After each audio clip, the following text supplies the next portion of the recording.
The End of Oz, Chapter 16. Despite Lang's admonition that we needed to leave quickly, she didn't want Madison to go into the Gnome King's banquet hall completely unprepared. While Knox and I looked through her stash of weapons to see what we could hide under our clothes, Lang ran mad through fight combinations in the main room until Madison's face was shiny with sweat. "Your friend's a quick study," Lang said. Madison beamed with pride. "Show me," Knox said. Unlike the two of them, he was serious. Deadly serious. It was like a cloud had descended on him, transforming him back into the battle-focused, emotionless warrior he pretended to be. I wondered what would have happened if I'd never learned there was a completely different person underneath the stony facade.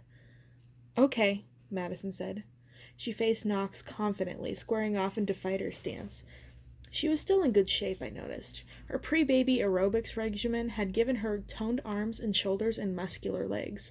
Madison and Knox circled each other in an open space beyond the table. Madison already moved like someone who knew what she was doing. But when Knox launched a lightning-quick jab, she was too slow to defect it. To be fair, I probably couldn't have defected it either. I'd turned into an excellent fighter, but Knox had been training since he was a child. I doubted even Lang could fend him off for long. Madison threw a punch and Knox dodged it easily, but I could tell from where I stood that there had been some serious power behind the blow, and Knox nodded. "Good." "Not that good," Madison said dryly, "since I didn't actually hit you." "You're strong," Knox said, lashing out again. This time Madison was almost able to block the punch. "Very good." "I told you," Lang said, the edge back in her voice. "Are you trying to suggest I need your help to teach someone how to fight?" "Just making sure you did a good job," Knox said. I almost groaned aloud. It was pretty much the worst thing he could have said, and he realized it a second after I did.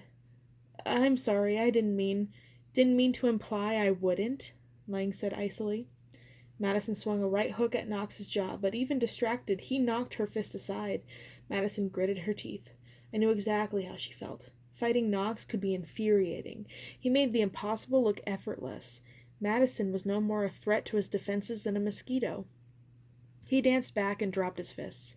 Madison looked like she wanted to charge him and land a punch for good measure. But she put her hands on her hips and cocked her head instead. "Did I pass?" she asked. "Your reflexes are good and you're strong," Knox said, "but you wouldn't last a minute against a trained fighter. With time, you've got a lot of potential, but I want you to stay as far away as you can from any fighting at the wedding. Got that?" "Is this your plan now?" Lang asked sharply. Knox looked at her in exasperation.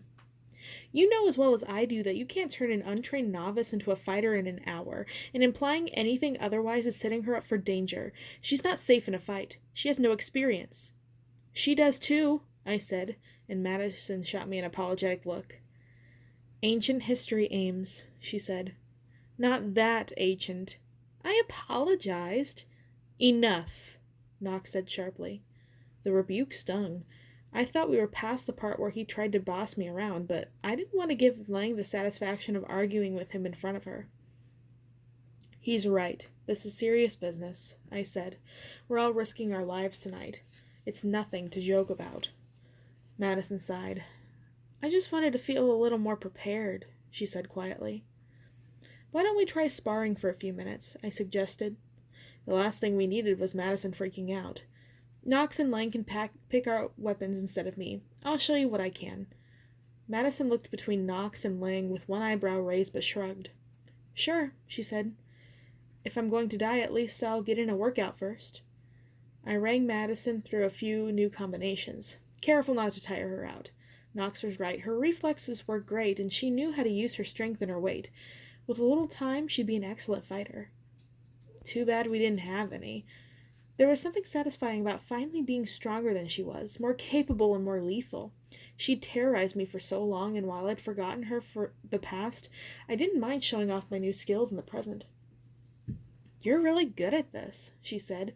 Then I feinted and jabbed, breaking through her defenses to land a light tap on her jaw. That would have been a ferocious punch if I'd been in real fight. "Thanks," I said. "You never were before. This place has really changed you."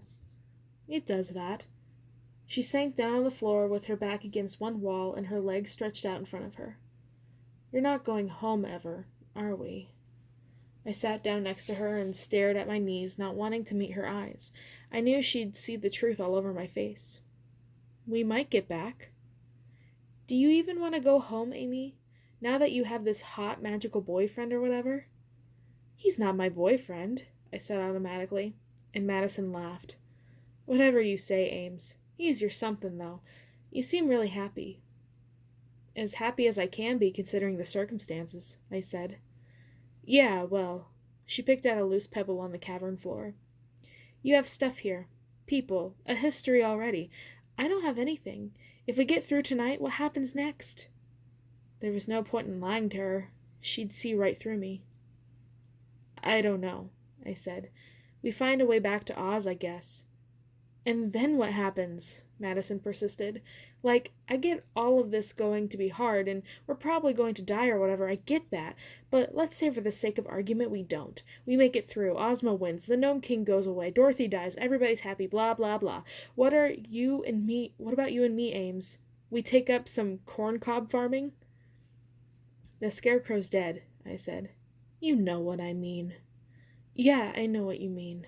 I sighed and rubbed my eyes with the palms of my hands. I don't know, Madison. We figure it out, I guess. I don't know how you buy a house in Oz or get a job or like any of the stuff that goes into a normal life.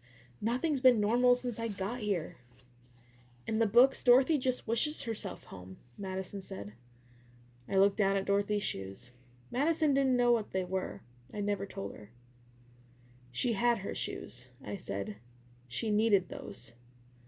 She followed my gaze and her eyes widened. Your boots are those shoes? The ones that took her back too? They're real? You've had them all this time and you didn't even try to use them?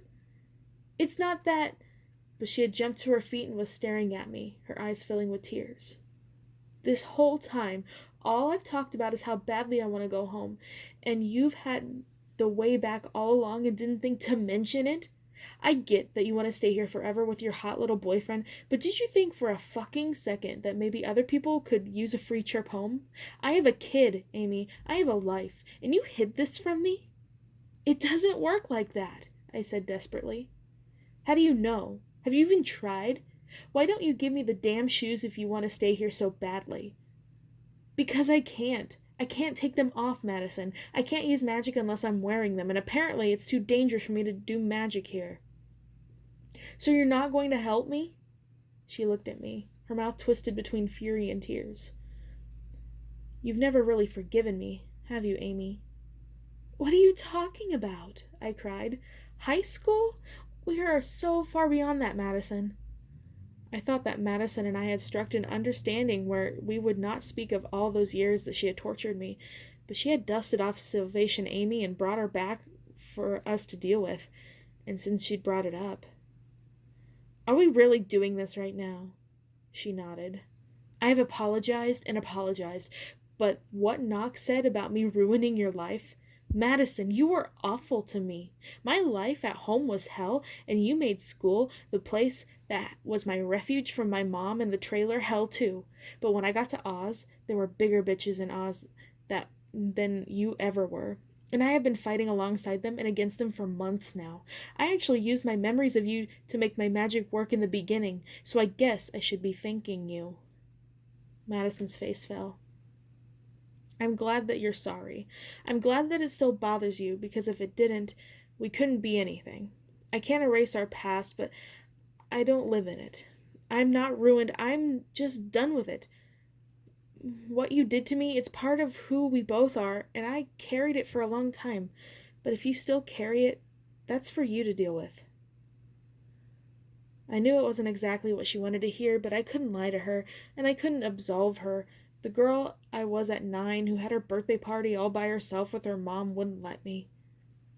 I get it. You're a great person and I'm an awful one. She bit back defensively. No, I don't get it. I never got it. I never understood why you hated me so much. Why me? I could feel my face burning, and it was true. We were now friends, more or less, but since she'd brought it up, I had to ask. She frowned. I don't know, it was almost like a game. You know how when you shoplift, it isn't about the junk you steal, it's about seeing if you can get away with it? And after you've done it, you do it again? I could get a whole cafeteria to call you a name, Amy, or pretend you weren't there. I kept waiting for someone to stop me, but no one ever did. Madison had spent years seeking out my weakest places and striking at them with words, but hearing this description from her about why she did it was almost stung worse than any name she'd ever called me. Madison, I wasn't some pair of earrings you stole, I said firmly. I know, and I'm sorry. I'm so sorry, Amy. And I'm different now. I have a kid. I know I have to be a better person. The second I saw Dustin Jr., a switch went off. I looked at his little face, and I knew I had to be a different, better, because I didn't want him to have a mom like me. I knew that doesn't change what I did to you, but I do mean it. I looked at Madison for a long beat. I believe you, I said quietly. So will you help me, Amy? Will you help me get home? She said, her tone pleading. There was a time I would have killed to have Madison Pendleton on her knees begging for something. Today it was just another thing that hurt. Please, Amy, you could just click your heels together and drop me off and be back here for war or whatever. From what I can see, everyone here can take care of themselves. My kid can't.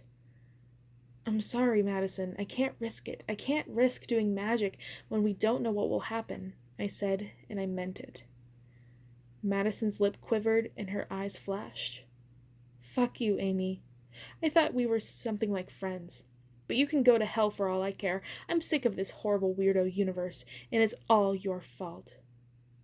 It was no use. She was already stalking away from me and back into her room. She slammed the door behind her with a reverberating crash.